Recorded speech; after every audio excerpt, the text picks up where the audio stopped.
Hey,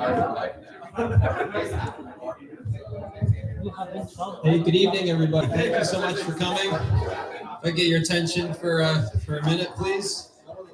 Thank you all over at the South Sound Study Club. I'm Kevin Suzuki. I'm one of the senior partners at Puget Sound Periodontics. Actually, it's a pretty full room, so we appreciate you all being here. Just want to make a couple of announcements. Tom couldn't be here tonight, so he's really sorry. He's off in Europe doing the whole vacation thing, but he sends his regards and his love. So I have the privilege to be able to introduce these are our team members and our speakers for tonight. Just a couple of announcements for upcoming things. Our next event is Dr. Ben White. He's an orthodontist here in Federal Way. He'll be speaking about orthodontic surgery. That'll be on September 19th at the same location. If you're interested in finding out more about the study club, most of you have met Tony. He's the handsome gentleman in the back of the room there. He handles all of our outreach. And if you want CEs or lunch and learns in your office, he's the best person to talk to. Claire here is our operations manager. Also, she's extremely helpful. She can do a lot connecting anybody for your team if they want certain training, they want to come shadow us, a whole plethora of things.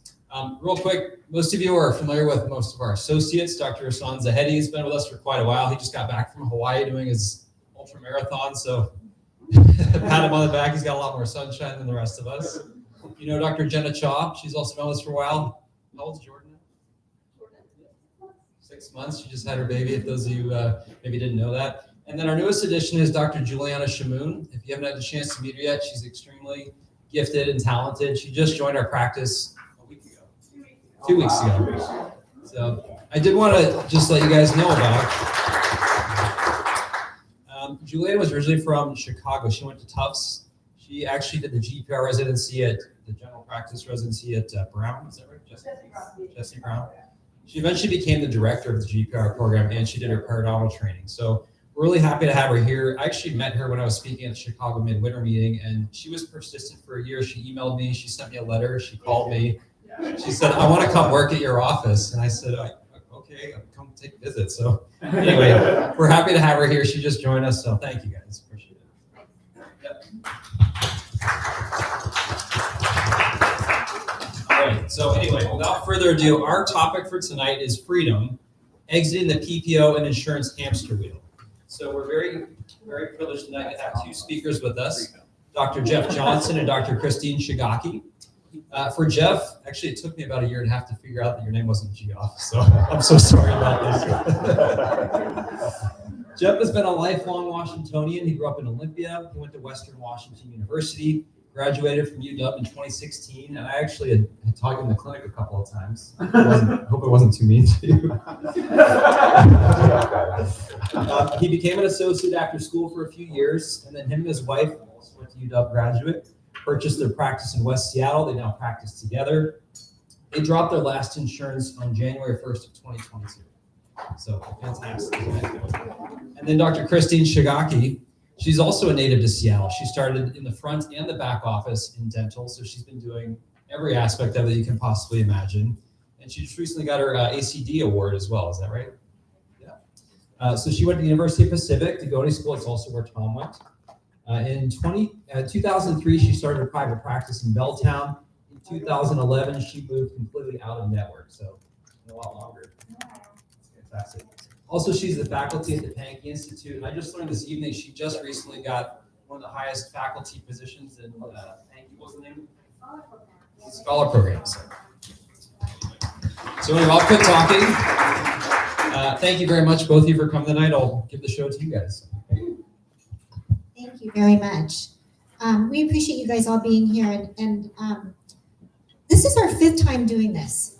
And what has worked really well with this is that we want you guys to ask questions, and we want it to be interactive. So, please don't be shy with the questions. And we do put our information up here, and we're very serious about this. We want you all in this process if you wish to do so. And so here are our email and our phone numbers.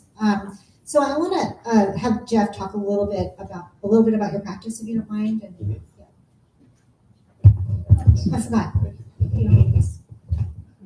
I forgot. So Geoff Johnston. So just a little bit about me. I grew up here in Washington. Went to Western, Bellingham, UW Dental School. So always been here. And I graduated in 2016, and so, you know, pretty new, right? Bought a practice in 2018, and with my wife, Nikki, so she's also a dentist, and you know, we were just kind of growing, working harder and harder, faster and faster, seeing more and more patients, and it just didn't seem like that was really the sustainable model to move forward with for 30 years, you know, because I really do like dentistry and I want this to be a sustainable type of career. It just didn't seem like that was the way to do it. So we, yeah, like you said, we dropped in 2022, January 1st, and it's been great. So I'm excited to share with you guys and hopefully provide some insight and motivation for you guys to move forward, possibly yourself. So thank you. And your why for dropping was because?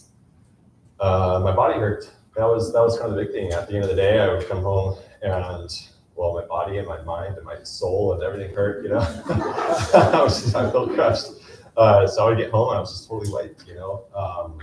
And that was the main thing for me, is that I really do like dentistry and I wanted to do this for 30 years and it just didn't feel sustainable.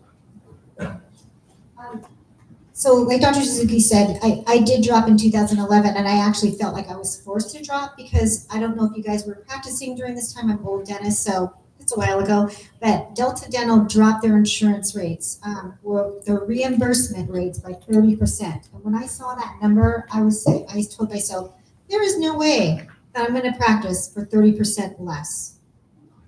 I mean, that's a huge number. So I said, is either make it or break it time. I always knew I was going to be fee for service, being brought up in the pinky world of comprehensive relationship-based dentistry. I knew the level of care that I wanted to provide and continue to provide. And so that was when I decided, no, I'm not playing the insurance game. We're dropping, we're going out of network. We're going to either make it or break it.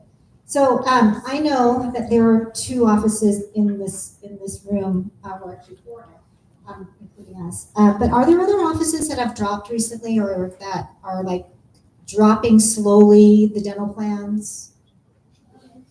We have all at one. Yeah. PSB. Yeah. Okay, that's awesome. Yeah.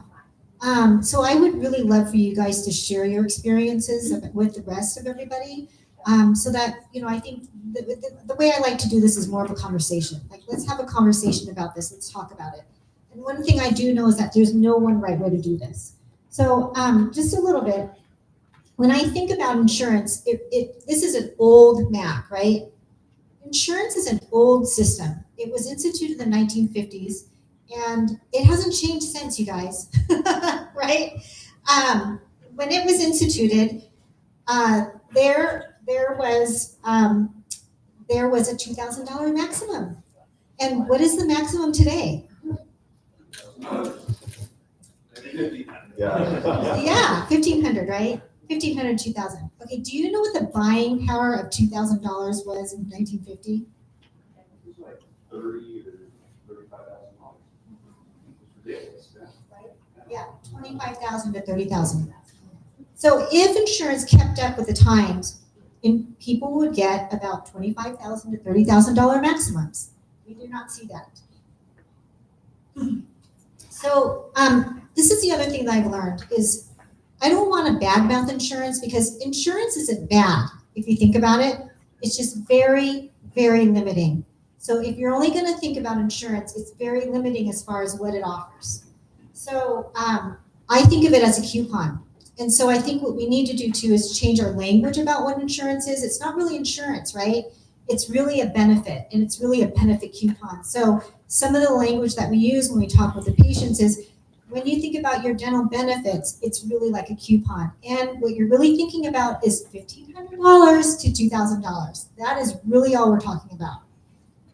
So when they say, you know, my insurance is going to cover 100% of my cleaning, well, you know, you can't expect a coupon to cover 100% of anything, especially if you're getting really good quality care. Okay?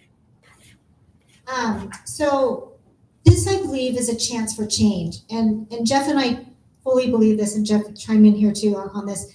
The more of us that are out of network, the better for our industry. And so we support all of you in your process, in your each individual process of dropping benefit plans. Because if we drop benefit plans in our area, the quality of care will go up. want to add to that? Yeah, absolutely. It's been fun, doing these talks. Every time afterwards, we'll have one or two people come up to us. We kind of will help coach them through this process. So hopefully somebody will reach out to us. It's just fun to see this happen. But in West Seattle, there's been 2 or 3 people that have recently dropped, and it really does. It helps us. We were kind of the first to do it, and it was a little bit of a learning period. And every neighborhood is different, so there's a little kind of micro thing going on there. So we were like the guinea pigs, and so we kind of help people do the same, help people through the process, and as other people leave, the people that are limited, the patients that are only going to go to a network provider, they get kind of squeezed out to other, the providers that are doing that. And so it just creates, less, for better or worse, less options for those people. And so it does help us get new patients. So the more people that do this, the better. So it's been good. I also believe that you should get paid for your care, skill, and judgment. You guys are here in the evening on a Thursday night at a CE class, and you should get paid for your care, skill, and judgment. And being in a class, learning about your field, it needs to be implemented. And so within the insurance realm, you don't get paid for a care, skill, and judgment, if you think about it, rightfully so. And so because you're here, because you do CE, you should get paid for it. So I do believe that there's a balance, and that without insurance, you have, or the benefit plan, I should say, you have freedom to charge what you should be charged, which you should get for your care, skill, and judgment. Does that make sense? Are there any questions so far? No?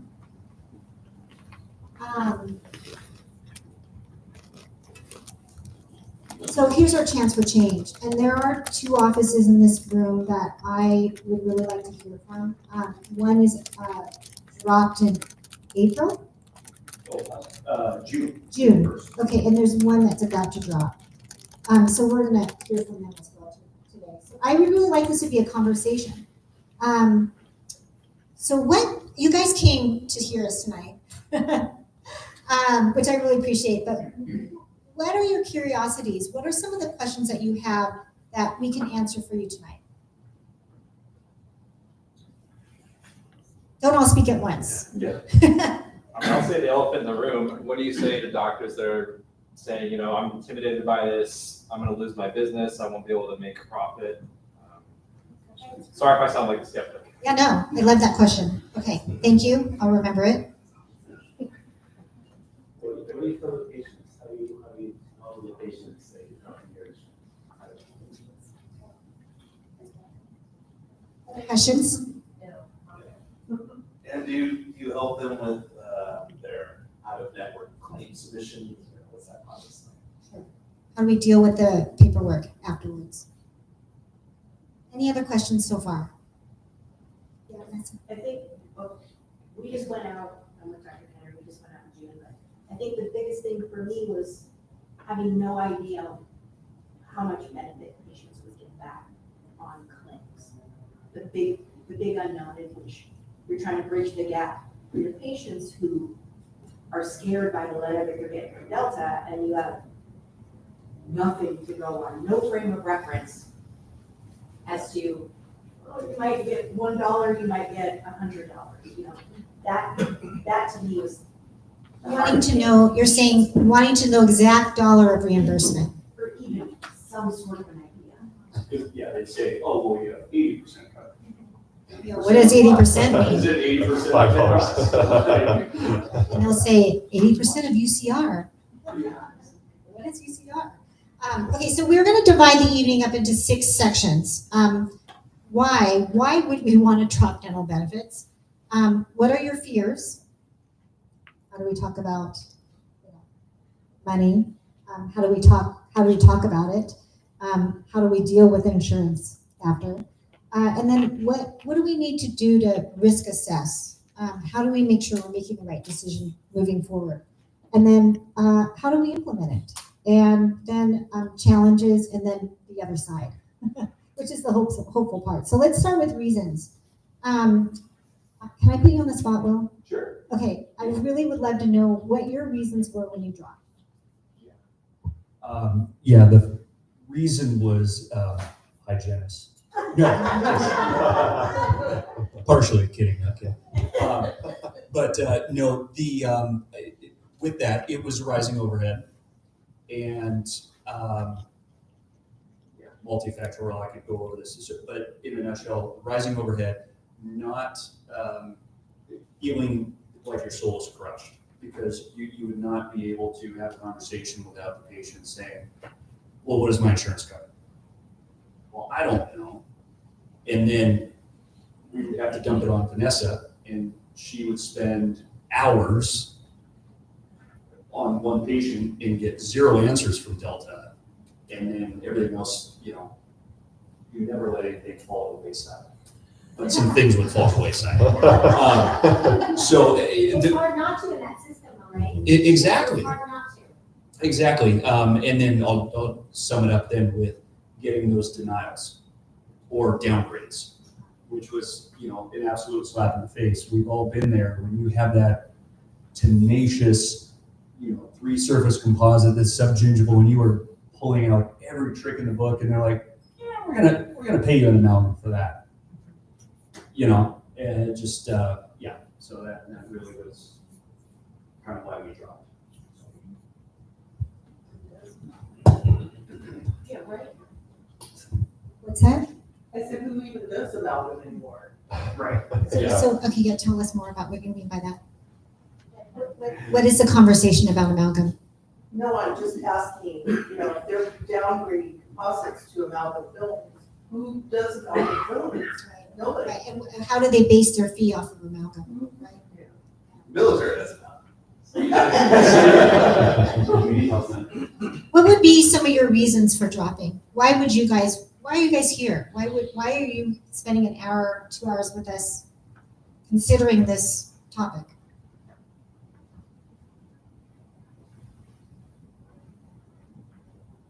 Because we think the fee is not reasonable. Say that again? Because we think the fee is not reasonable, so we have to drop it sooner or later. It's a business decision, Yeah. is what I'm hearing, right? So you have to know your bottom line. Like, how much does it cost you to run your business per month, per day, per hour? And when you look at the bottom line, it's not that hard to do. I know numbers kind of scare dentists, but if you look at your bank statement and you look at what's coming in versus what's going out, and then you divide it by the number of days you work, divided by the number of hours you work, you'll come up with a figure. And that figure is pretty scary when you look at what insurance is writing off, what you're writing off for the insurance, I should say. So really, it is a business decision, because if you think about how much you're writing off or how much you're intaking, it doesn't match up sometimes, right? Yeah. So to answer your question, I think a lot of it is about a business decision. It really is about the bottom line. It's about $1. And as dentists, we don't really know our finances that well. And if you don't, then get an accountant to help you figure that bottom line out.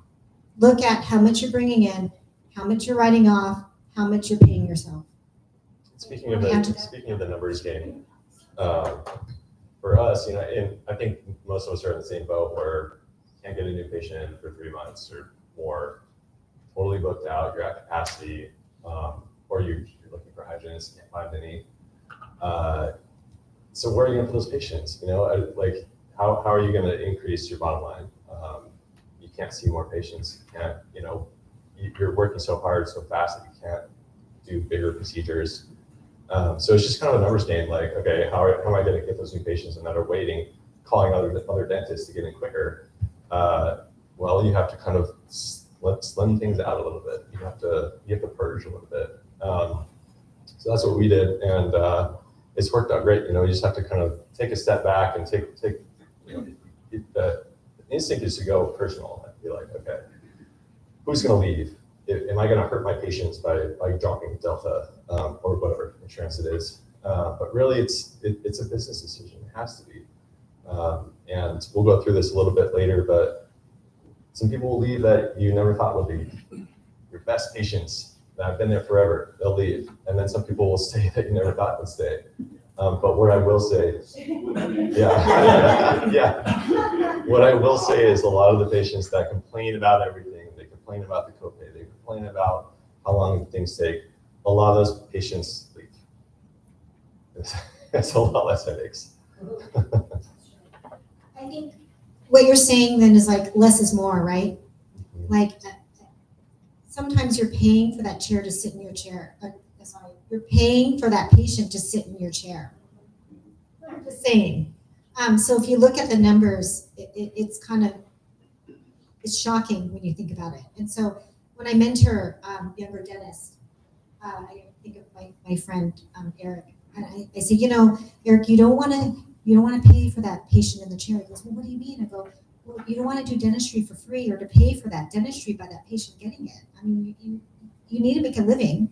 You need to pay your team. You need to have a nice office with good equipment, and all that stuff costs money. And so the freedom of not being in the insurance game is that you can charge the appropriate fee to be able to provide this high level of care. Are you starting to see that well? Yeah, yeah, absolutely. You know, with just not having a second guess when we get, you know, I say premium products, it's not like we were using sketch products before, but you know, you're not having a second guess when to pull out an additional product. And that's one less thing that you have to worry about. You're satisfied because you know you did everything that you could for the patient, and you're gonna get paid for it. Yeah. Let's move on. Go ahead, Vanessa. You're gonna say? Yeah, that second half of it was the important part, is he's never hesitated to provide these things, but it is demoralizing and soul crushing when at the end of the day, the insurance says, oh, but you can only charge for one tooth, although you treated 5. And he treated 5, and he gets paid for 1. So that's the shift, actually getting paid for what you did and what you provided.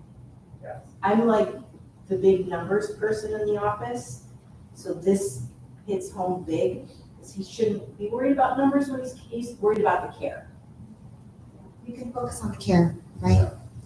So let's move on to fears. When you think about dropping dental insurance, I know it's heavy, and you think, oh my gosh, it's just burdensome. But tell us what your fears are. What is holding you back from dropping?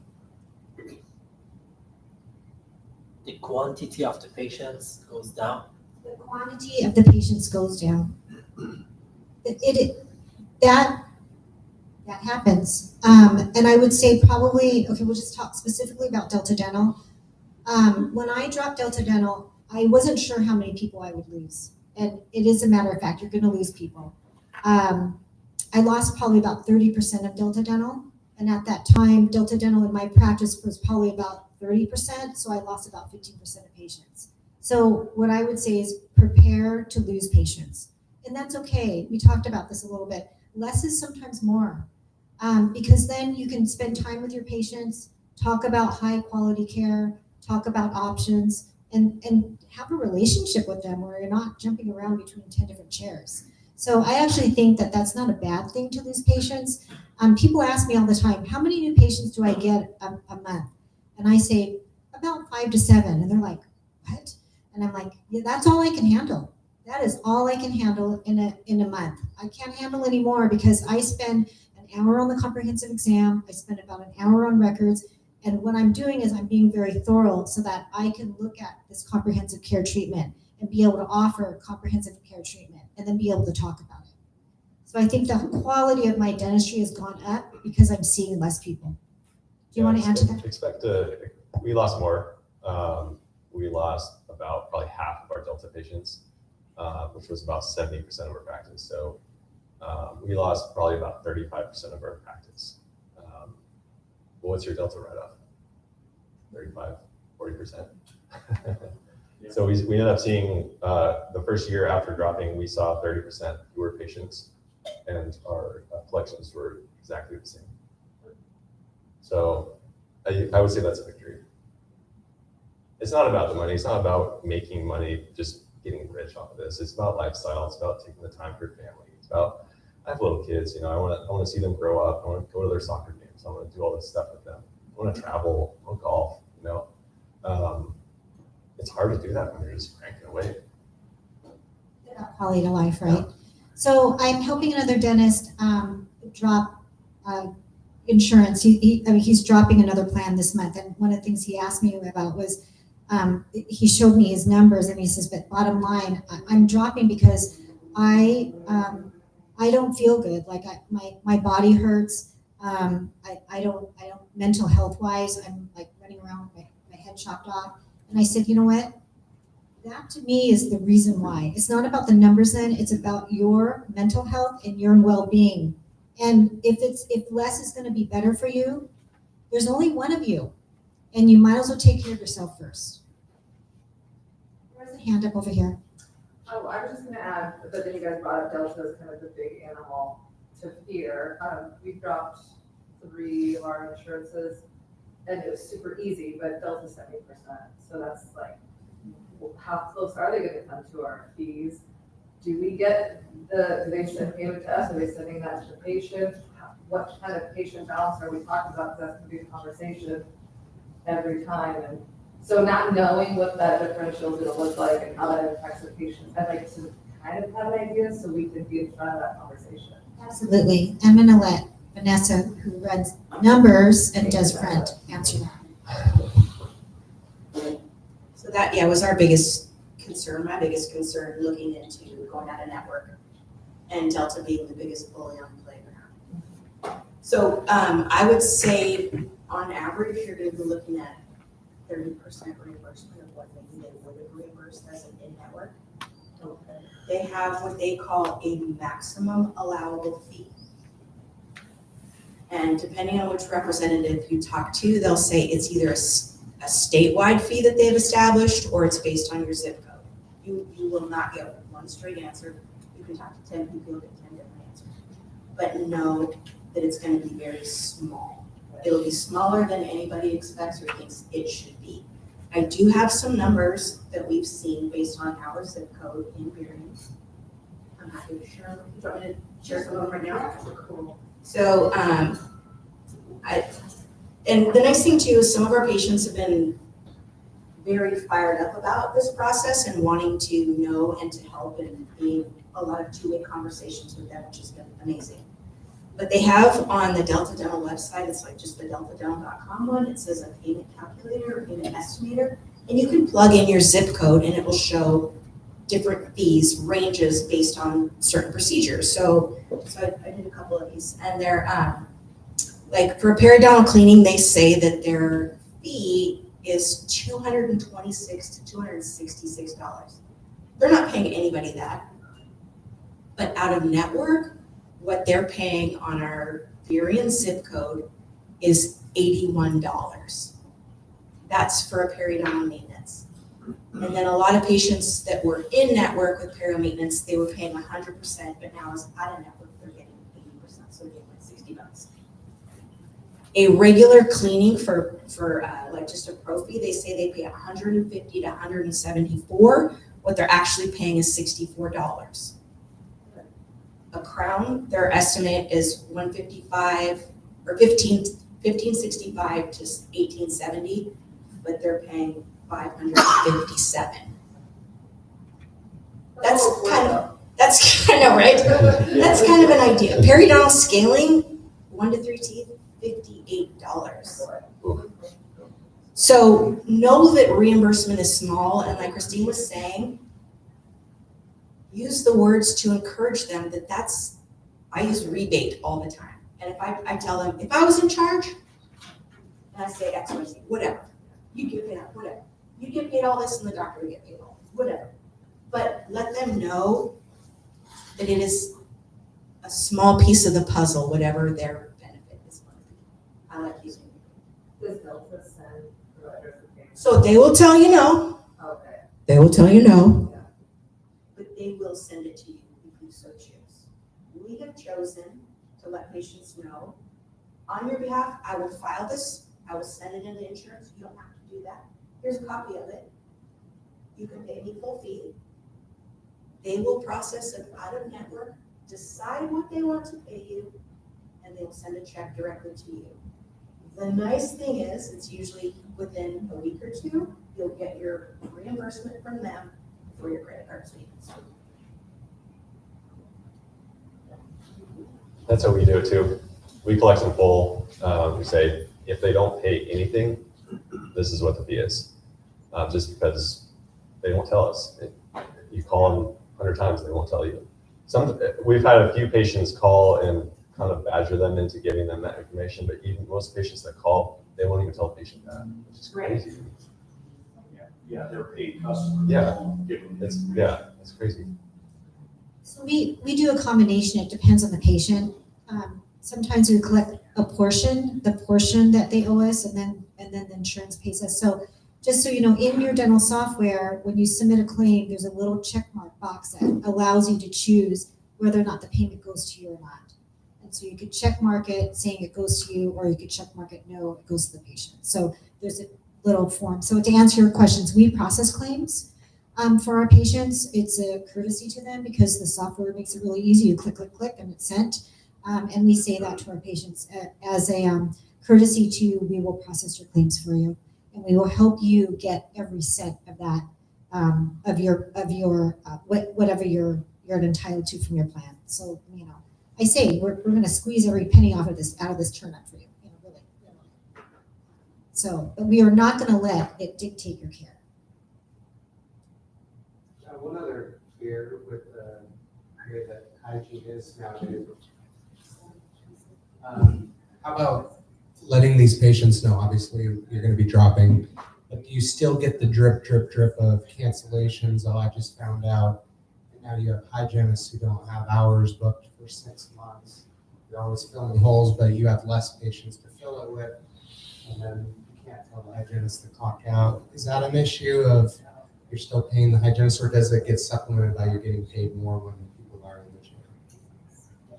It's a great question. Yes and yes. Actually, the person I'm helping that dropped recently is having holes in his schedule, just like you're saying. And I think of that as an opportunity. I think that when we drop insurance, we have an opportunity to make hygiene better. So I have a piece actually on this that it'll come up, but we can skip over when it does. But I think that hygiene is not a loss leader. That is a misnomer. And the way dentistry is going more and more is more towards preventive care. And we have this huge opportunity in hygiene to make it better than it is. So in our office, we actually, we scale our hygiene visits per patient's needs. So I have patients that need an hour and a half. And so the hygienist gets an hour and a half. I have patients that have 3 teeth and need a half an hour. So what we do is we charge for the time for hygiene. What that does for us is it allows us to get paid what it costs us to run the hygiene department per time. The other thing that we've been able to do is implement a whole lot of other things like GBT, guided biofilm therapy, being able to have the hygienist. I think one of the reasons why we have a hygiene shortage is because we overwork our hygienists.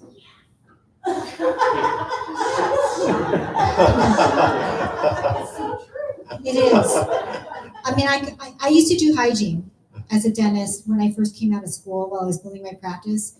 And I was like, there's no way I'm doing this for like 5 years. To see 8 patients a day on the hour and then have these perio patients and then be able to feel like you give really good care, you're not.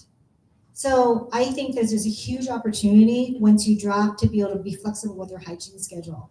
And so that's what we do. We allow our hygienists to actually have breaks in between patients so that they can, one, get themselves back together with their body, get their mind set for the next patient, finish their chart notes, be able to pick and choose instruments that are best suited for that patient, and really be able to talk about what whole health wellness is, and be able to provide really good hygiene care. You can't provide that in a 45-minute to an hour appointment. So the way to solve that problem is figure out what does that patient need? How do we then do the appropriate care for them that fills the schedule? Because that hour appointment is just not sufficient for a lot of adults in my mind. We do have quite a few cancellations. Part of it, I think, is summer. Part of it, I think, is still that. We'll have a full month and a half of hygiene, and then there's a lot of shuffling around that goes into it. I think it's important to look at the daily production as a whole as opposed to individual appointments. Like you're saying, yeah, you're going to reimburse more for every patient that's there. So you're not going to lose money on hygiene. The other thing is that it's also kind of like, anytime you make a decision like this, the whole team has to be involved. The whole team has to buy into it. So it's a good kind of pitch to the team. We're not going to be seeing 8 patients a day. You probably have 1 or 2 cancellations a day. In that hour, like they're not on their phones for that hour. They're getting stuff done. They can take a step back and work on the business if you empower them to do that. But it's just a great, I think, morale boost for everybody. Like, hey, the whole is to work less hard. So we're not just going to be seeing our patients every single day, all day. So I think that's important to recognize. I mean, yeah. Any questions? To say, we just went out in June, so I'm a hygienist in the office. We used to have a part-time, so it's back all on me. But since we've started, I feel like I can breathe. Yeah, every once in a while I have a cold. Maybe I come in an hour late. I don't have to get up. It's okay. But I do feel like I have more room to do what needs to get done for that particular patient. I do get to spend time with them. I don't feel like I'm in a cookie cutter. And if I have a cancellation, I just did fluoride, it paid for my salary. I mean, everything we do now, we keep, we earn. I feel like I'm really earning what I do. And that makes me feel better. Yeah. And I also think that, hygiene salaries are expensive, and that salary should be part of the cost per hour of you doing hygiene, and that should be reflected in the fee that you're charging for your patient. So you have flexibility once you drop to be able to change that hygiene cost. Question, Dr. Suzuki? I'm just curious if you have a philosophy on, a lot of us fear that empty production time. So do you have any thoughts about a strategy of like pre-collection, for example, to secure chair time, or as a deterrent to cancellations? Or maybe this isn't the right venue for that. That's an ongoing discussion that we've had. I think that's a great idea. We haven't implemented it yet. For us, our current philosophy is we're trying to lower barriers to come and see us. So we kind of see that pre-collecting as another barrier. Whether that's the right decision or not, you can kind of go either way, but you're on the right path there. I think that may be something that we can entertain. That's definitely something that we subscribe to, but we're also in a different position as specialty, right? And so I agree with you as a GP, it might not be as palatable for patients to accept, but it does work for sure. Like they're securing their appointment time. And we set it up as, again, probably because we're specialty, but we set it up in a way as where when you come in for your appointment, everything's taken care of. We're just going to treat you, and then you get to leave. Like it's, and if they don't pay the day of the consultation that we recommend treatment, we send them pre-op emails or text message where we talk about what they can expect in their appointment.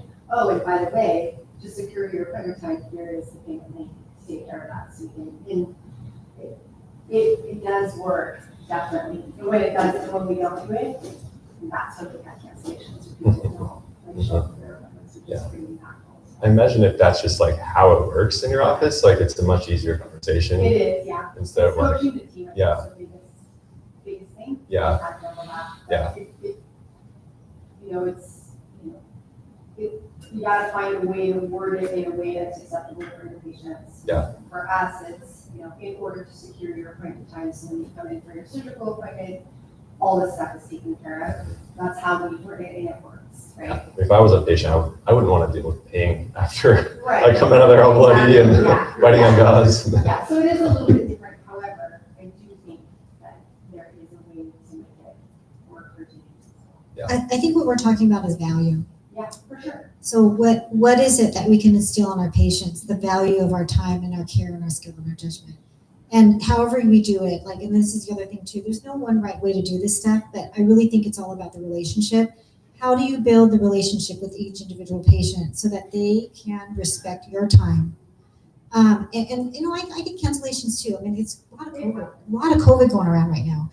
And I really stay within my relationship with my patient, knowing that they're trying their best at this given moment of time, and I can give them grace, they can give me grace. And so I do a lot of Tetrising on the schedule, literally we do, try to fit everything in. But if they cancel on me because of something, I'll actually ask them for a favor too later and say, can you fill a spot for me? And they'll do it because, I give them grace. So I think really what we're talking about is value. How do you instill value in that appointment and with that each patient? It depends. And everybody's going to come up with their own way. Right? Yeah. Other fears that you guys want to discuss? Moving on. Okay, how do we risk assess? So this is your question. How do we talk to our patients? Risk assessment. Let's start. Yeah. So how do we manage the risk of the pitfall of like not having a business after we drop? We'll just say it. It's about the conversation. How do we have authentic conversations with our patients so that they can understand it's not about the money for us. We all know that. We're healthcare providers. So how do we instill in them the main purpose is for your care? Like, what do we do to ensure that we provide excellent care that you've expected from us over the years? It's not about the money, right? It's really about the standard of care. So for us, what we did was we sent a letter. I had 90 days. Okay, so you guys have this grace of forever if you really think about it. That I had 90 days to drop. And what I did was I sent a letter and I sat patients down and I talked to them knee to knee, eye to eye, and said, look, we're dropping your dental benefits. This is the reason why. You've come to expect a certain level of care from me. Your insurance is going to drop their reimbursement to me by 30%. And I can't afford to give you the quality care that you've expected from me over the years and I've expected to give you. And so unfortunately, we are still going to take your insurance, but we will not be members of your plan. So it's about having a conversation. And how did you guys do it? Yeah. So definitely want to give Geoff a lot of kudos there. He shared with us the letter you guys sent. So how we did it was about a year. We first picked a date, a year in the future, and we started talking to patients. So every time they would come in, we would let them know, hey, maybe at your next appointment or the appointment after, we may be out of network. And then as we got closer to that date, we sent out a letter to the patient. And then we sent out an email right before I signed the paper with Delta, sent them out an email. So our goal was to have 3 touch points. So letter, email, and face-to-face. And then I signed the paper, I sent it in. Of course, Delta makes us out to be the assholes of the industry, pardon my French. And so fortunately that did lessen a lot of the calls. I mean, we still got calls of concerned patients, but it wasn't like we were just expecting the phones to just be ringing off the hook and I'd have to shut the lights off and, go drive for Uber or something. Yeah. So, yeah. That's how we did it. I think our recommendation, which is on par with how you guys did, because you were about a year out too, is just open that conversation up with the patients as early as possible. And like what Christina said, emphasize the quality of care that your patients have come to expect with you. You want to continue that, and your insurance is the end. Such a good student. Limiting, yes. I have a question. Go for it. What was some of the scary language Delta threw at the patients? Do you want to know about the letter that we sent? Yes. Okay. Oh. We So, want to know. the letter that my cousin received, she's a patient at the office.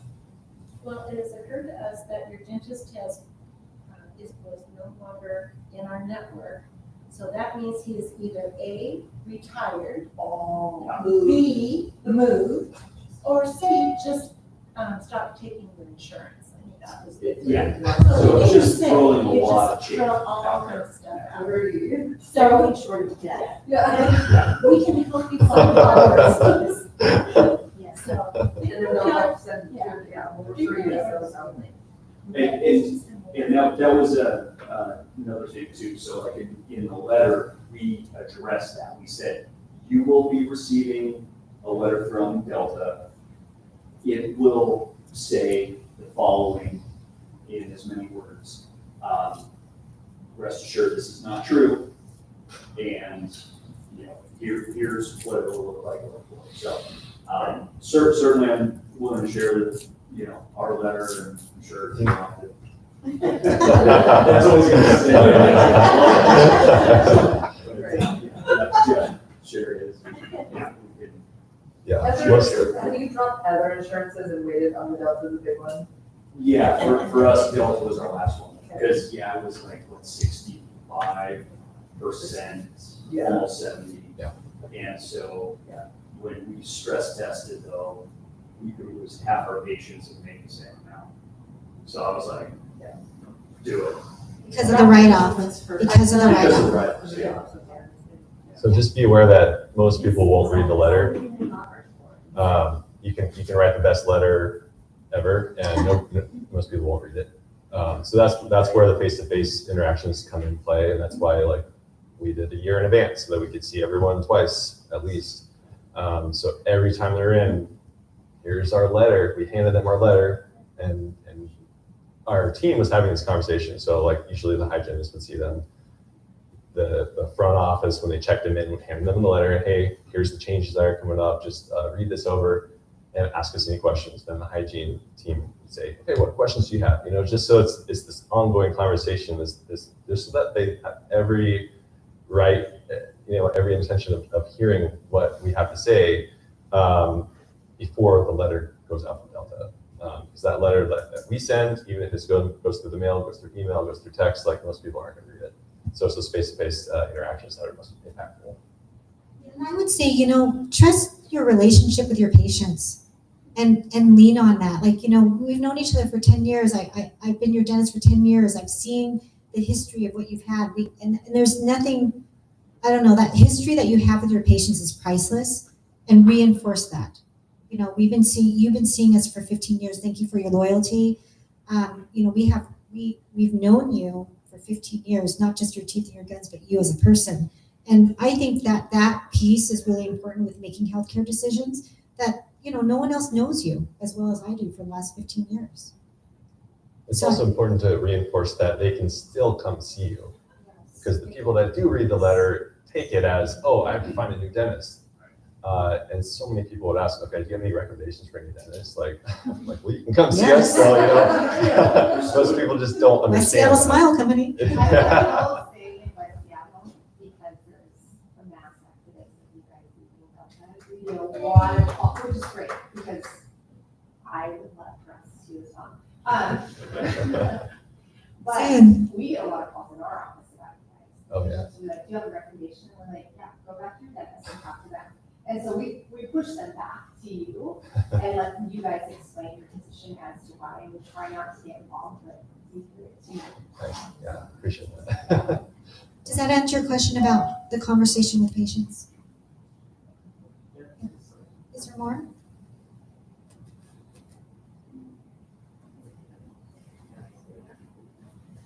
Anything else with risk assessment? Any other strategies that you'd like to talk about, or questions, or One other curiosities? one. Yes, please. So full fee service, are you offering discounts? And if there's patients that are like, hey, Cash, can you give me a break? I mean, do you build that I'll give a in? discount. Yeah, I don't have a problem. It depends on the situation. I mean, usually not just for like cleaning or something. Like if it's for me, I'll give a discount to sell case. Like if it's 10 unit in your case, like, okay, if we're having an issue with 20,000, okay, how about if you buy 8, you'll get 10, you know? So for me, like, I'm not just gonna blanket discount if somebody asks for it, but it has to be in order to sell a case. I think you have to know your bottom line before you give discounts, but I don't think that that's wrong. I think that, you know, if you know your bottom line and you can offer it and you want to, why not? I also think that wellness plans are a good way to retain patients. You want to talk about that, Vanessa? I agree 100%. You can have your own, you know, in-office wellness plan that has it built in. We offer 10% discount to our uninsured that uses anything, any of the services they have, even the fun stuff, Botox and lighting and anything has a discount with it. If you're part of the plan. Yeah. And on the topic of discounts, like I'm much more likely these days to, if I'm in there doing the quadrant of restorations and I see an occlusal cavity on the tooth next door, like I'll just take care of that, and not charge them, because I do feel like I'm being compensated for my time, and I feel comfortable with that. So I do give away a lot more dentistry like that. I would say too, the nice thing is that being out of network afforded me 38% that I could give to the patient as opposed to Delta. So, because if we're going to give a discount, we'd rather be in charge of how we're going to give it and who we're going to give it to. So. Yeah, because the people, if you're just giving a discount to someone who requests it for a cleaning or whatever, like that's really the whole point of this is to kind of get rid of those patients. So for better or worse, like re-educate your patients. I think you make a really good point, Will. I mean, when you're a network, you don't have a choice but to give the discount that the insurance is making you write off. But out of network, you have a choice on what the discount you want to give. And I think that's the whole point of this for me is giving yourself autonomy and giving yourself choice and giving yourself freedom to be able to make the choices that you need to make with your team and with your patients. So let's move on to implementation and strategy. Geoff and I are very clear about this. This is not for the faint-hearted. It is not for everybody. And I think you guys will all find the right way to go about doing this. But what's really important is to have a strategy so that you can, not fly by the seat of your pants like I had to. Because I literally did. But do you want to talk a little bit about how you implemented and your strategy as far as like what your plan was when you dropped and what it looked like moving forward? Yeah. So we touched a little bit about this, just educating the patients, just making them understand that they can still come see you. There's going to be a difference in fees. We're not sure what that is. But the more that we talk, the more you kind of have a better understanding of exactly what that's going to be. So you can give them an idea. For us, I should have asked you more, but you probably had all this information, but we were just like, I don't know what they're going to pay.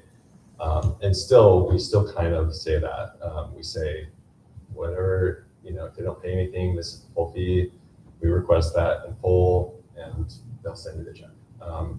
So there was some things that I learned in the first few months as far as communication with the patients and just being super upfront with them. Like, hey, we don't know what they're gonna pay, but this is it if they don't pay anything. So that reduces some of the angry phone calls, and you'll still get some of those. I'm sure you probably have a few of those. I actually haven't had any since we've been out of network. Wow, that's amazing. Before, yes, but not because Really? exactly Okay, yeah. saying that. I wish I knew. Yeah. If I was in charge, Yeah. I wish I knew. Yeah. But I don't. They're not telling me anything, so I can't tell you Yeah, anything. just collaborating with the patient, and we're on the good side. Yeah. We're facing the insurance Advocating together. for you. Yeah, exactly. So there's just some learning kind of opportunities for us that you guys can do better. So just ask us about that. But yeah, I mean, for us, like we went through kind of a wave of upset patients the first couple of months, and then they left, and then we saw the next wave. So you can just kind of get better each time you see patients, and then by about probably the 1 year mark, like most of the people that are going to leave have left, and then at that point it's just like, okay, this is our crew. We're just going to move forward from here, and it is what it is. So yeah, but as you go through this, just definitely reach out to us so that we can kind of talk over your specific situations. Everyone's different, like we were kind of at a capacity issue, but if you're kind of a smaller practice that maybe doesn't have, maybe you have the room to fill more chairs or whatever, like maybe you should focus on that. There's different types of situations, so reach out to us. So one of the things you can think about too is your overhead. Where can you cut your overhead? I mean, if you have a lot of staff, and then that a hygienist is hiring or whatnot, that's a good time to do it. I think too, when you're slimming your team, or when you're thinking about, okay, where's my extra expenses? Where can I cut my overhead?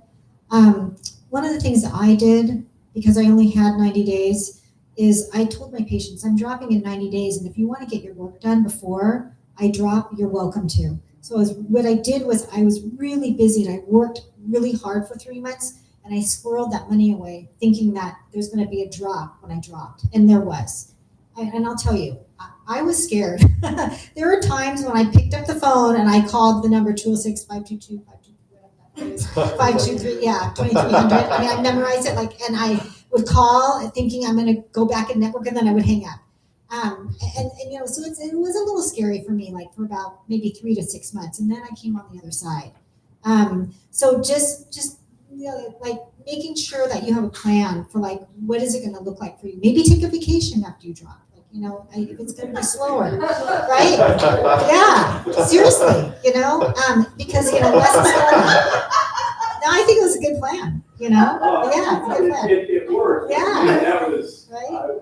You're sweating. You're sweating. But if you look at your business, though, over a long period of time, I mean, there are blips that happen like COVID and whatnot and, closing the schedule. But if you look at it over the year, you do come up on top, especially if you're out of network because you can raise your fees. So my strategy too would be, okay, think about when I drop, when will I raise my fees and how much I'm going to raise them? I mean, you're not going to do it right away, but maybe in a year you'll raise them. And, what is that going to look like? How much does it cost me to do business? How much does it cost me to do a full mouth case? Not just hands in the mouth, but the planning and all that. How much does it cost me to do all that? So there's just many different ways that you can strategize and implement moving forward. Any questions in regards to that at all? So we talked about the wellness plan in the January issue of 2017. Greg Yan actually practices right around you guys. I don't know if you guys know Greg, but he helps offices in our area implement these wellness plans. And so if you needed help with that, I think this is a good strategy, a good way of moving more towards out of network. It's giving a patient options as far as wellness plans go. Yeah, we have a wellness plan. We've always had one. It's not a major factor, but it's good to, like she said, give them options. If they're on an individual Delta plan, it's easy for them to cancel that and join theirs. So it's been good. Unless they kind of, for us, we actually do a pay in full, and I don't think that's actually legal, but I think you have to pay monthly. Is that right? Yeah, supposedly you're supposed to pay like by quarter or something. Yeah, right. You're not supposed to collect all at once, but we have some that do. A lot of the health is illegal, so. And then they get their cleanings and their fluoride and X-rays and 15% off of treatment. Do you find that most of your patients are in that plan? No, I wouldn't say so. Okay. I don't, maybe 10% of patients. Do you just offer it or only in there? We offer, yeah. Okay. Yeah. People that are on the plans are more likely to do treatment, so. I think it just helps reinforce quality care. I mean, ongoing care. Yeah. So, just have a question. So, do you just have all patients do that? All of your out-of-network patients, like any, like you have them in full and you have all only the Delta. insurance payments go to the patient? Only Delta, just because the reimbursement is so bad. Like most of the other ones seems like they're, for the most part, like pretty good. A lot of them will even pay your UCR, which is awesome. Is it just Delta? Just Delta, yeah. How do you do it? It just depends on the patient. So we have lots that just pay everything at time of service, and then we have some that, yeah, and we go through the accounts receivable weekly, and then it's not that complicated. Yeah. But we don't let our accounts receivables go that long though. Like we're on it, like monthly it turns over. Okay, let's talk about challenges, because there are challenges when doing this. Questions about challenges? We had a lot, like I said, a lot of angry phone calls. Just because we went about it and our communication at the beginning was bad, just because they'll probably pay you like pretty much the same. And people felt like we were misleading them, so just be super honest with them. Hey, this is why we're doing it. There's going to be a change. It's probably going to be more out of pocket. Don't know what that is. That was the big thing for us, is just super transparent conversations with the patients. challenges have you guys faced? If any? With leading up to it or post? Yeah, both. Both. Well, yeah, leading up to it, it was just all the unknowns. But of course, they say fear is the biggest thing. But communication, so, yeah, Vanessa, take it. It's been easy, huh? Well, Yeah, there you go. Yeah, number one is just be prepared to have the same conversation over and over and over and over and over and over and over and over and over.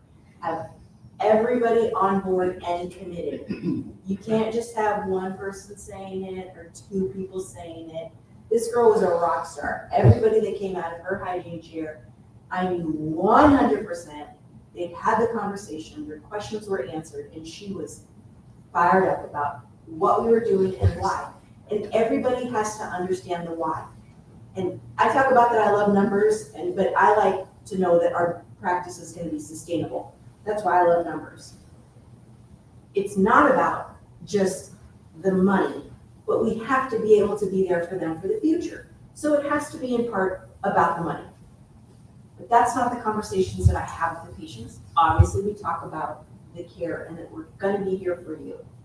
But the biggest thing is having the time to reinforce that relationship and have the conversation with every person that they talk to from they walk in and they walk out. I would catch them on the way in sometimes, or I would catch them on the way out, in addition to what the hygienists were saying. Reinforce it when they come back into the doctor's chair. The assistant has to be fluent and the doctor has to be prepared to have these conversations. That is the winning. That's so key, having team buy-in. And we don't all have teams like you do, Will. You guys are, it sounds like you guys are awesome. And when you're going through this process, you give yourself a year, not only for the patients to be prepared for it, but also for your team to be prepared for it. And I don't know if, well, you only had 3 months, but for us, we quickly found out who was on board, who wasn't on board with this. And we had to make some tough decisions and get some people that were on board on our team. The cool thing for us is like once we dropped, everybody just like rallied around and totally bought into our office and our vision and everything. So everyone's just super close now, and it's just, I don't know, you just spend a lot more time like getting to know each other and just like you're on the battlefield together. I don't know, it's just super cool. So it sounds like you guys have that, which is awesome. Yeah. When you go to battle, it brings you together. Someone brought up earlier with me about having patients understand that there might be a little bit of out of pocket for cleanings. How have you guys faced that?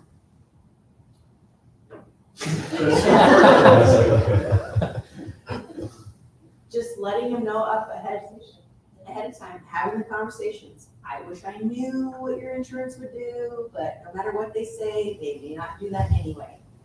I wish I could tell you, but I can't. They will reimburse something to you.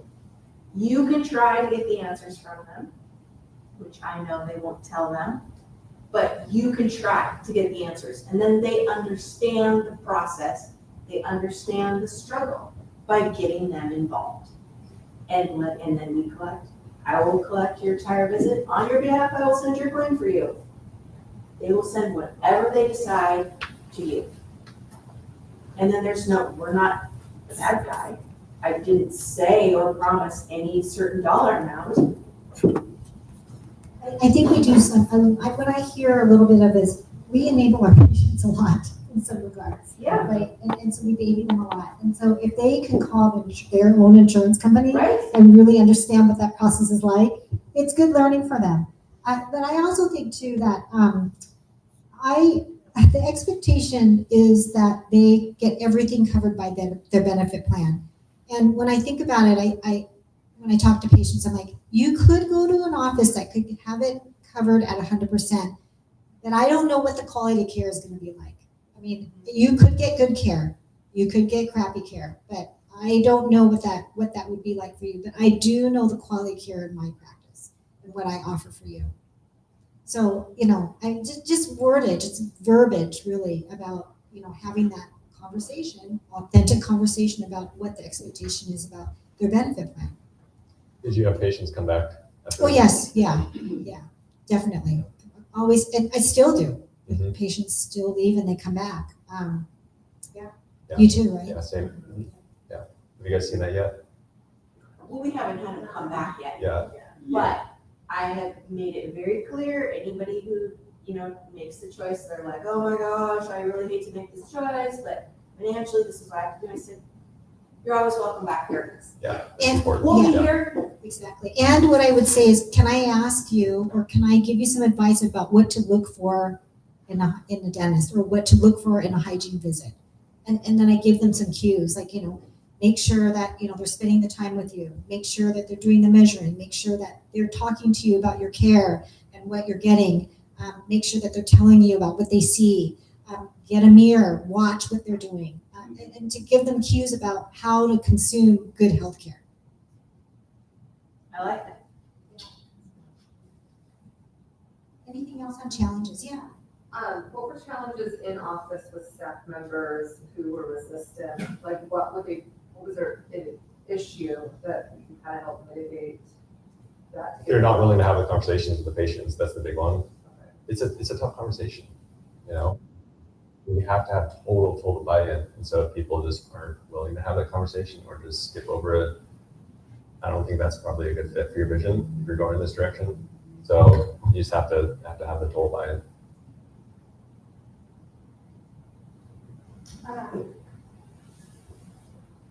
I've helped several people drop benefits, and one of the things was there was a front office that was saying, yeah, she's dropping insurance, and so she ended up having to have a conversation with her about, what is it about insurance that you value? And it was a values thing, and then they just realized that they just weren't a fit, and that can happen. And a lot of it is educating the team member on what it costs to do business. So, like, I'm really transparent about my numbers in my practice with my team, because I want them to see how much it costs us to run the practice, including their salaries and where it comes from.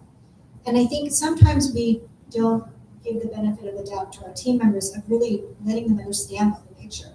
And so to me, that's an opportunity to just be really transparent with my team. Like, this is how much it costs. This is where your salary comes from.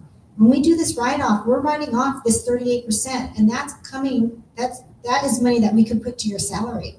So just opening that conversation up a little bit, I think, gives them an opportunity to be able to really understand what it is. I mean, they don't have to run a business, but they can at least see where the numbers go. That answer your question? Yeah.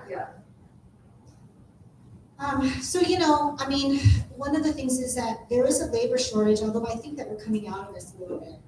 But in my mind too, this kind of gives us an opportunity to shrink. So if we don't have so much dental benefits going in our office and we see less, do we really need a huge team? So I think the opportunity now in the last 4 or 5 years is can we shrink? And then that kind of solves the issue of the labor shortage. You're in a different situation with a different practice style. So, yeah.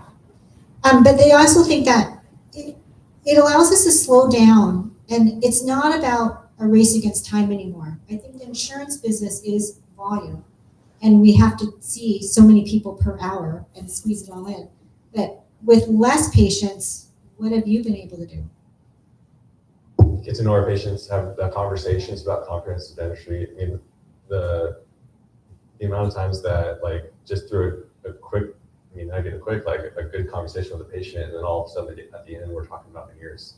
It's like it's amazing how much your focus will go from prepping number 2 distal lingual next door to like comprehensive quadrant at full mouth dentistry.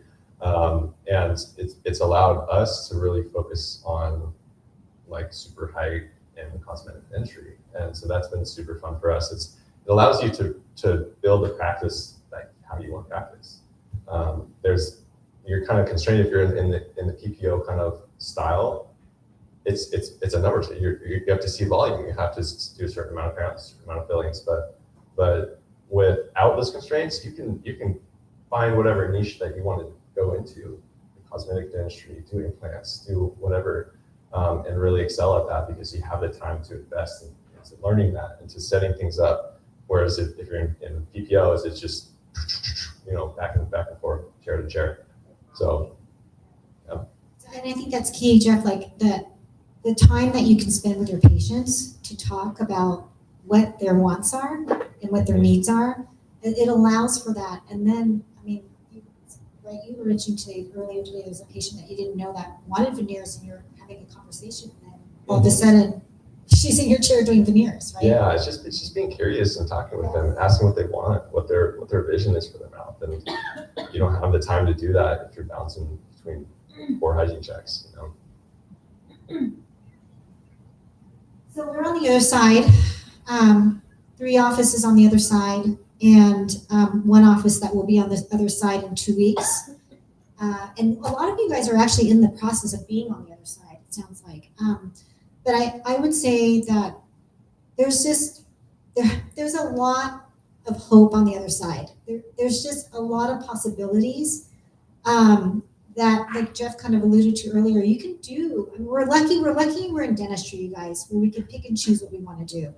And there's just a lot of like possibilities on the other side. Wouldn't you say, Geoff? Yeah, absolutely. It just gives you freedom to build your lifestyle practice, and I think that's what it all comes down to: is how do you foresee your future in dentistry and in your life? You can build your practice if you want to work 10 to 3. You can do that. If you have kids that you have to take to school or whatever. If you want to specialize, or not specialize, but focus on a certain thing, you can absolutely do that. It just gives you so much freedom to choose and have your life and your dental career how you want. And your health, your mental health and your physical health. Right? What questions do you guys have? Well, I got so many, but I'll just go. Yes, go ahead. Shoot 'em off. Okay, new patients calling up, and what's that conversation like with their health plan? How do you get them on board? Yeah, okay. That's another thing you have to be super transparent about, because there's a lot of consultants out there that'll have all this fancy terminology, like we're whatever provider. You have to stay around a network. Yeah. In my opinion, you have to be super transparent about it, like, because a lot of times if you say all those crazy words that nobody understands, and they come in, they're like, "You're out of network," and then that's another bad conversation. So I have kind of move towards mitigating those bad conversations, because nobody likes those. That's when you get bad Google reviews. That's when people are yelling at your staff in the lobby. That's just not a good look. So just the transparency is super important. How do you handle those calls? What do you say? We say they say, "Hey, do you accept Delta?" And we say, "Well, we have a lot of patients. Most of our patients are Delta patients. And in fact, none of our patients were out of network with all providers. If you would like, we can send pre-authorization to get an exact number of what they would cover. And then they can say yes or no at that point." Yeah. So we say clearly, we're out of network with all insurance plans. As long as your insurance allows you to see whoever you wish, they'll pay a portion of it. That's what we say. And and what questions do you have in regards to that? And I do say, I used to be in network with Delta Dental. Would you like to know why we're no longer in network with Delta Dental? Yeah, that's good. And then it's my turn to be able to say, it's because they do not reimburse us for the quality of care that I expected for myself and my team and for you. And so the people that you don't want in your practice will hang up, and the people that you do want in your practice will say, "Okay, great." And I also ask, what are you looking for in a dentist besides somebody that takes your insurance? And it gets them thinking, well, what am I looking for? And just right, I don't want somebody in my room wasting an hour on somebody else that I could see with having that conversation. I want that conversation before they schedule the appointment. So I'm having these conversations before we even give them opportunities to even schedule.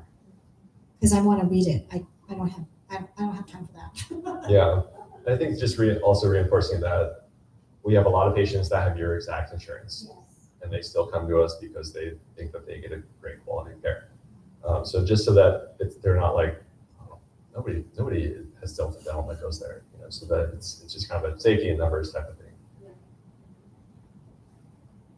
You have more questions? Well, I was gonna add on to that, we've got a few, but they pay close to our fees, it's not just a little bit, and patients in this day and age are just like, oh, we get it that things cost more, we get it that, they're totally on board after COVID with just the cost of things, that they haven't blinked an eye like I thought they would, but there hasn't been quite the difference that I think will be obviously with Delta. So it's been nice to be able to say, we are on a network now, but we've been really surprised at how good, the insurance that are paying close to our fees, and when we haven't lost any patients yet, so, which luckily we haven't with those ones. That's awesome. But it's the communication is why. But the Delta one is, I think you're onto something there though. Now's a good time, really good time to be thinking about that with inflation and whatnot. People are expecting that. People pay twice as much at the grocery store than they used to. It's like they're expecting that kind of stuff. So a lot of people say, oh, the economy, like whatever, everyone's scared, but like really, like they're going to be paying more everywhere they go. So they're kind of expecting this. Now's a good time. So I also think that you can set the expectation about what Delta Dental is, and you can tell them there are other insurance plans that cover way more than yours does. And this is what your employer bought for you, or this is what you're buying. And if you're buying this, then what is it that you're paying out of pocket per year, and what are you getting out of it? Because maybe it's not worth it. To let them know, to set the expectation that their benefits may not cover. I mean, it's not good benefits. So you mean this is the cheapest dental insurance that? Say that again? This is the cheapest dental insurance? No, it's not. I don't think so. Yeah, it's not. They just have too much power. And not enough accountability. Yeah. was there any other insurances that were hard to work with besides Delta? I've heard it's difficult. Regents is terrible. Regents is terrible. So Regents, yeah, so we're not in network with Regents, or I'm not with anybody, but Regents does not even send us an EOB. Yeah. Like, we don't even know what they'll cover. Or even if they covered it, or even if they process the claim. Yeah, so those patients, you definitely have to be fee for service. Send a claim, close the claim, because if you don't, if the patient decides to send you any information, that's the only way they can know. Otherwise, You can find it on Availity, with some regions you cannot. or they're also processing through Change health. United Concordia's website. But yes, you have to put the time in to try and find it. The It's not FEP readily claims available. are definitely closed stats, for sure. Yeah, we're talking like $10. Yeah, and it's nothing, but that's why you have to just make sure that you mark the patient's file as, you just have to. But depending on how you scheme and structure.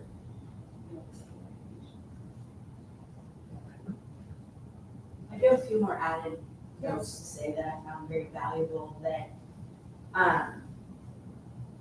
Delta as a whole can be different from Delta state to state. So we do have Delta California plans that are paying 100% fee for service on things that are 100% category, like preventative. Delta of California, Delta of Georgia, Delta of Missouri, Massachusetts. So they are paying, so it's not Delta as a whole. And also, some of the Delta plans, when they show online, when you look up patient benefits, these are in-network, these are out of network, zero coverage, but actually, they pay. So the moral of the story is you can't believe anything they say, what they will do or not do, because it's a crapshoot. I was just gonna say about the primary and secondary coverage. Oh, yeah. So we had a family who had primary and secondary, both through Delta, and it's non-duplication of benefit, right? So the primary pays, secondary pays don't, right? We write off, but when we're a network, patient pays a small portion.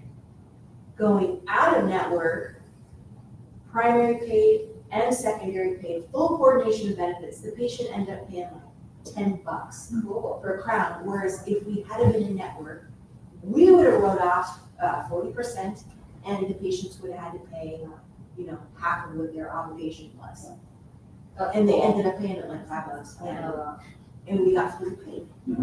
Yeah, we got fully paid, the patient was less out of pocket. So it's a win. Right, yeah, that's cool. I was gonna say that we have to remember what the maximum is that we're talking about here, so we're only talking about $1,500 to $2,000, okay? Yeah, sure. So, just a reality check there. But and I remind my patients, this is what we're talking about. And people, they have, everybody has a cell phone. Do you know how much these things are these days? Oh my God, they're expensive. What about hair appointments? Yes, I was gonna say that. Yeah, I mean, yes. They spend more on getting your hair color than Yes. they do for Exactly, yeah. Yeah, or a trip, like, going on vacation, right? But hopefully we spark some interest and just some hope and a little bit of fire for you to be motivated to consider thinking about what it would be like to be out of network. I think waiting for organized dentistry to make impactful changes is probably not going to happen. As good as their intentions are, like, it's just moving at a snail's pace. So you just have to take things into your own and just take it on. So look at your numbers, look at your practice, look at what you like to do procedure-wise, and see if it's the right time, or if not, maybe you build towards it, do some marketing, whatever, build towards dropping, cut the worst one, move towards the delta. Delta one's the big one, So it's good. It's actually good that you're kind of getting the reps of dropping like the easier ones. So you can have that conversation, So when you're ready to go for it, then you just go for it. It's good on the other side. It's not easy. It's not for the faint of heart, but it's great. Yeah, and hopefully we spark some thinking, some ideas and thoughts, and we're here for you. You're not alone, and I think there's going to be more and more of us over the years, because when you think about how you run your business, you just can't. It's like a race to the bottom, and you can't provide really good care. The other thing is you can't implement what you learn. There's so much out there now, and dentistry is just so dynamic as far as what we can be able to offer to our patients, and we need to be able to bridge that gap between what we know and we're learning in our CE classes and what we're doing in our practices. So Geoff and I set ourselves up too in a way with what we do. You want to talk about what we do? Yeah, I think it's important to focus. You're going to go down this route. You really kind of have to set yourselves apart from the other dentists around you. You have to invest in the CE. You have to learn the craft. You have to actually implement these things, and to take your practice to the next level. Because there's tons of competition around there. I think on my corner, there's 3 dentists right there within a stone's throw. So in order to do that, you have to take the CE. You have to implement it. You have to actually put this into practice. So for us, our big thing is full mouth rehabs, cosmetic cases, veneers. That's kind of where the specialty that we've the niche that we've built for ourselves. And that's what empowers me. That's what that makes me tick. That's what gets me out of bed every day. For Christine, it's different. What do you like to do? So I mentioned that I grew up in the pinky world, which is relationship-based comprehensive care. And to me, learning it and then not being able to implement it would have been a disaster. I would not have been able to sleep at night that I was holding this information and this education, not being able to implement to my patients. But it set me up well to be able to be fee for service. And part of that is, my goal with my patients is whole health wellness. How do I help patients become healthier, and how do I educate them on what's available to them so they can make good, healthy choices for themselves about what they want to do? So I think that definitely continuing education is really super important, and being able to set up systems so that you can implement it is super important. So it's about bridging the gap, and being fee for service gives you that freedom to be able to bridge that gap between what you guys know and what you guys can do. So one of the challenges that we didn't talk about, we talked a little bit about it, is having open chair time. And initially I did think that that was a challenge and a downside of this, but now I'm thinking of it as an opportunity to implement more things. We built out a photo studio. I'm working on compiling before and afters, working on Photoshop and things like that.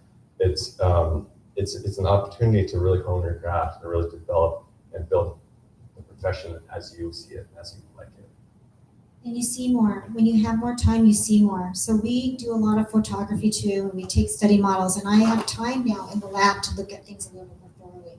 I can do, the Pinky Smiles design. I can look at, full mouth, facial generation, treatment planning, MGTP. I can look at it more thoroughly and comprehensively because I have time in the lab now that I can do that. Whereas if I was in network, I'd be running around between my chairs and not having any lab time or capacity in my brain to even think about that. This is the kind of dentistry that I do. I do a lot of clip therapy. I do make patients choices between materials. We do some aesthetics too. And for me, this is what it's about. I have time to build trust with my patients. I have time to give them choices. And my goal and my obligation to my patients really is to provide them what I think about is optimal care. Give them that opportunity to be able to choose that. And then nothing. I mean, also, another choice is they can choose nothing. That's also a choice that they can make. But really what it's about for me is being able to have that time to let them explore what direction they want to take it. Not my direction, not my treatment plan, but what does the patient want? And where do they want to take that treatment?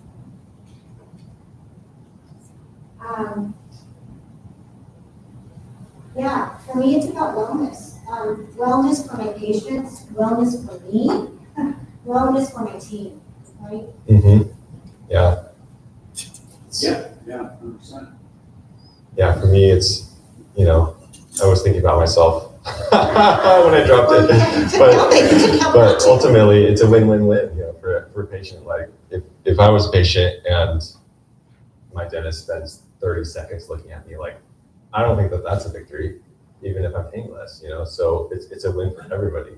I come home with the day refreshed. I can spend time with my kids. I can pick them up and laugh and play with them, and not feel like I just need to veg out on the couch because I'm just crushed, And we talked about this a little bit that, preventive care is not a loss leader. You should be getting paid for what you guys do, no matter what you're doing in that chair. You should be getting paid, and you should not be writing off 40%. I have a question for you. Yeah. Do they be charged for oral hygiene instructions? No. It's wrapped up in the fee per hour. So what I do is I charge by the time, no matter what we're doing. If we're talking, if we're doing oral hygiene, if we have instruments in the mouth, if we're doing treatment planning, it's the time in the chair. So in some ways I do. I think it's super important. I mean, that's a critical piece to success is what patients do at home. And so we spend a lot of time on oral hygiene. We disclose, we go over brushing, we ask them to bring their Sonicare. So there's a lot of oral hygiene going on in our office. And yes, we get paid for it. I mentioned this earlier, there's a lot of opportunity in dentistry, you guys. And Geoff is an awesome aesthetic dentist, and he's really passionate about cosmetic. I do some in my office, but the thing that I am really passionate about is whole health wellness care, and helping patients really understand that the 5 pillars of health are about lifestyle. It's about how you eat. It's about how you sleep. It's about how you take care of your body.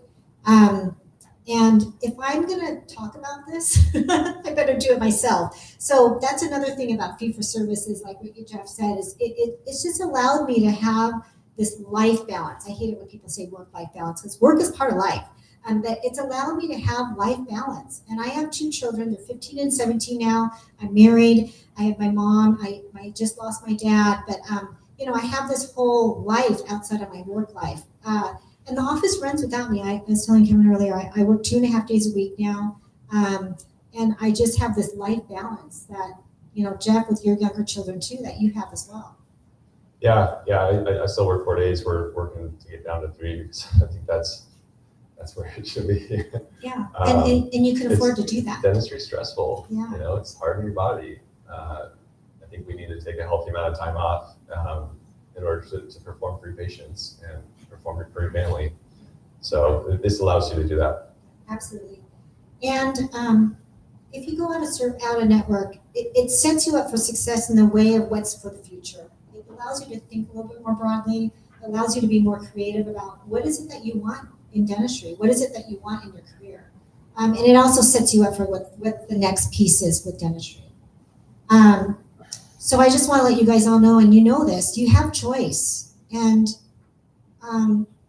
you know, I hope that you will choose what's best for yourselves and not sacrifice.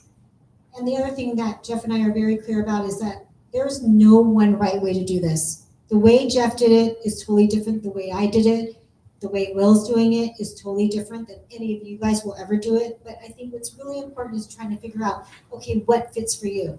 So there are a lot of people out in the lecture circuit that, you know, say, okay, step 1, 2, 3, 4, 5. It's not that simple, you guys. It really is about, okay, looking at your numbers, trying to figure out, okay, where are the low-hanging fruits first? What are the PPOs that give me nothing? And then peeling them off little by little. And I think that you'll find your way. But the thing is that you're not alone. Geoff and I are here. There's so many different people out there that are doing it more and more. It's easier. It's easier now than it was when I did it in 2011 because you guys have support. And you're not alone. So, you know, please feel free to reach out to us. We're here for you because I think that, you know, we're not competition, you guys. We're in this industry together, and together we're stronger. Together we're better. And if we can help each other out and we help each other through these hard times, we'll be stronger later. I mean, we'll be stronger together. And the dentistry will be better. I really believe that. The dentistry in our area will go up in quality if we can all help and support each other with this. Yeah, it's you know, we just want to make sure that you guys know, like, we're partial to fee for service. Like, that's obviously the route that we chose, but it may not be the route for you. And there's a lot of really profitable and really great practices that are very PPO dependent. If you have the right systems in place, the right staff in place and stuff like that. So it's just so dependent on your type of practice and what you like to do. I grew up my first job was in a big practice that was very quick, be very fast and bounce between patients and see a volume of patients. And that's like what I always thought I wanted to do. And so that's when we bought a practice and we're growing, we're like, we're gonna get another associate, another 2 hygienists. And that was like, for me, that was cool. That was like what I wanted to do. But even after just a couple of years, everything started breaking down my body. And so for me, that wasn't the right decision, but it may be for you guys. So, we're here for you to support any questions that you have. There's also good resources like Gary Takis has a good podcast. Yeah, Less Insurance Podcast. The Less Insurance Podcast. It's a whole podcast dedicated to this. So I listen to every single episode of that. I'm sure there's other ones out there too. But yeah, let us know if you have questions. All right. Thank you.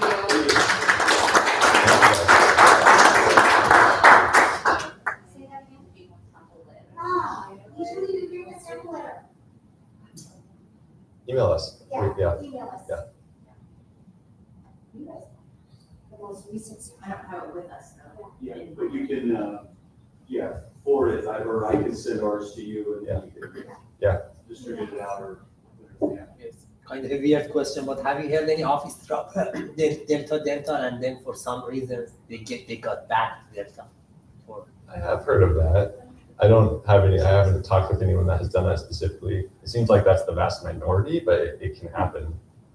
I have one friend that did in Tacoma. So she dropped when I dropped in 2011 and then went back on a couple years later and then dropped again. So I just think the timing just wasn't right for her, but she ended up dropping later. Yeah. Once you get a taste, it's hard to go back. And always you are welcome to join, or they say, okay, no, because you drop one time, you cannot join. Or I think they say you can't join for a year. Is that right? I feel like I heard that. If you drop, you you have to be out for a year before you get back in. I could be wrong, but that's what I've heard. We always need the escape plan, so it doesn't work. So I think the rules keep changing. Yeah. So honestly, They're making what we weapons tell on you the fly. today may not be tomorrow with insurance. And then it seems as though they kind of like change the rules per person too. So what could be right, or what they say to me might be something totally different than what they say to you. Oh, another interesting thing, once they got word that we were dropping, they called us and offered us a 7% increase. Get out. Yeah. No. You didn't get John. No, we didn't get anything. Sigmund did. Yeah, tried several times. Sigma's like herpes, man. Sigma, yeah. We were doing everything we could get, and they kept coming back. They offered us our UCRs. Yeah, too. we got a big one. Oh. Kept on saying we were network. Here's the phone number, we're letter. No, I promise you, we're out of network. When Delta dropped in 2011, I was part of a 13 office group, and one person connected that all, so they knew all the fees. And even in the same zip codes, they dropped this round by 30, this one by 80. Said it would be the same. And as soon as we called up and said, they gave us the highest fee in all the offices because we knew, but it was clearly, no. Oh. So Yeah, that was just a brutal time. I mean, it was just across the board, regardless of where you were at. Nothing makes Yeah. sense, your experience, your location, so. So what they did to my office was I started getting a lot of referrals from them. So it was really interesting because I would get new patients like, oh, where were you referred from? Oh, Delta Dental referred me. I'm like, that is really weird. Why would a dental insurance refer you to me? And then when they sent the letter, oh, that makes sense. They're trying to flood my office with Delta Dental so that I would be dependent on them and not drop. Wow. wow, strategy. At least that's my theory. Absolutely. Yeah. Well, thank you, everyone. It was a nice conversation, and please keep in touch. All right.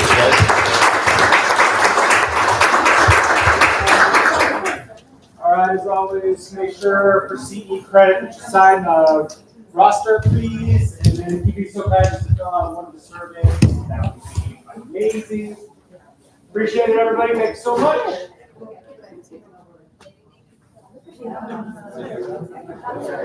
You as well. So you were, yeah. But I didn't think it last time you emailed me and said it was clear, and I was like, oh, where's the no, we just don't have a standard spot. And I was like, I mean, you can come. And if not, I was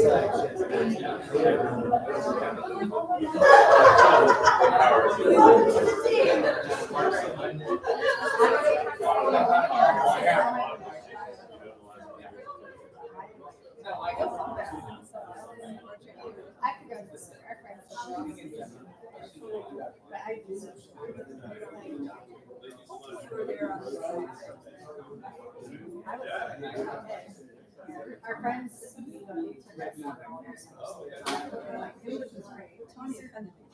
went over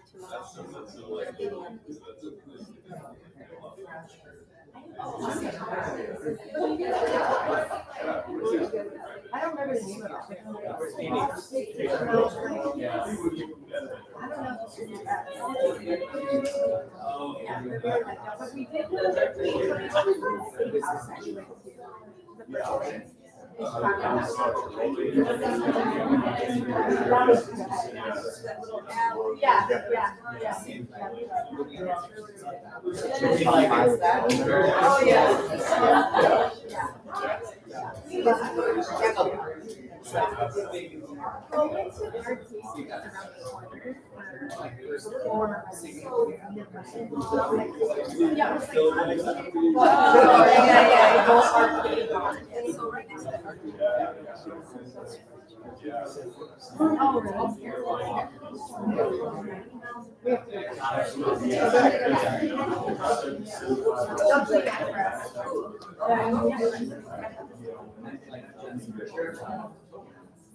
Thank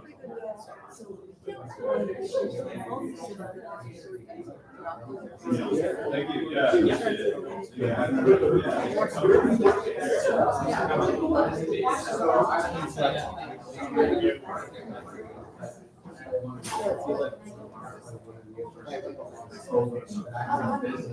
And it's not.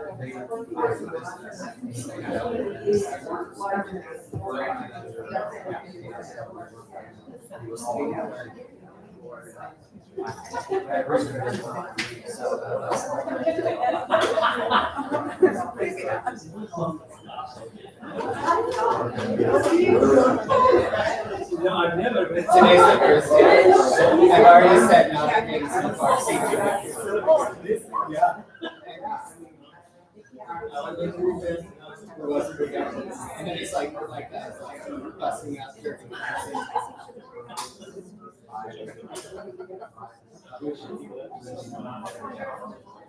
So now,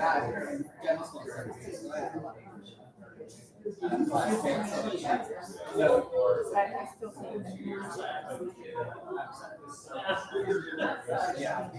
You guys were saying people from was it? Yeah.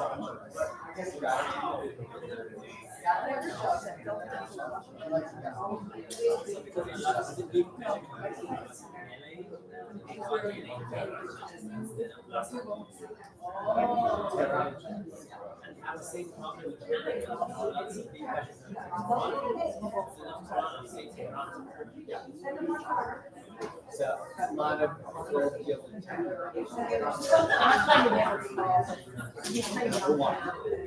number two, I love. No, I definitely. I've lost. Oh, girls have done that. I would say. Yeah. Technology service sector, I know, like, I was.